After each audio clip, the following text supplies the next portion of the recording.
நகரின் மையப்பகுதியில் இருந்த பழைய பேருந்து நிலையம் இடிக்கப்பட்டு ரூபாய் 16.30 கோடி செலவில் நவீன வசதியுடன் புனரமைக்கப்பட்டு கடந்த அக்டோபர் மாதம் முத்தமிழறிஞர் கலைஞர் நகர்ப்புற பேருந்து நிலையம் என பெயர் மாற்றம் செய்யப்பட்டு திறக்கப்பட்டது.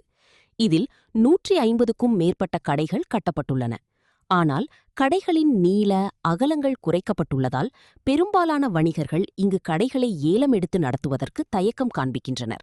இதனால் பெரும்பாலான கடைகள் பூட்டியே கிடைக்கின்றன. இதனை பயன்படுத்திக் கொண்ட சமூக விரோதிகள் சட்டவிரோதமான செயல்களுக்கு இந்த பழைய பேருந்து நிலையத்தை பயன்படுத்தி வருகின்றனர். குறிப்பாக மது, கஞ்சா உள்ளிட்ட போதை மற்றும் தடை செய்யப்பட்ட பொருட்களை உபயோகிப்பதற்கு இந்த புதிய கட்டிடத்தை பயன்படுத்தி வருகின்றனர். இது மட்டுமில்லாமல் பூட்டி கிடக்கும் பழைய பேருந்து நிலையத்திற்கு உள்ளேயே சிறுநீர் கழித்து செல்கின்றனர். இதனால் புதிதாக கட்டப்பட்ட பழைய பேருந்து நிலையம் துர்நாற்றம் வீசி காணப்படுகிறது. ஆனால் திருவாரூர் மாவட்ட காவல்துறையோ திருவாரூர் நகராட்சி நிர்வாகமோ இதை கண்டும் காணாமல் உள்ளது என வணிகர்கள் மற்றும் பேருந்து பயணிகள் குற்றம் சாட்டியுள்ளனர்.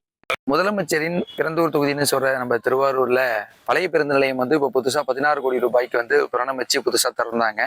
ஆனா தொடர்ந்துமே பாத்தீங்கன்னா நிறைய கடைகளை அளவு சுருக்கம் சின்னதா பண்ணதுனால நிறைய கடைகள் புக்கிங் ஆகல. நிறைய கடைகள் வியாபாரிகள் புக் பண்ணாமே வச்சிருக்காங்க.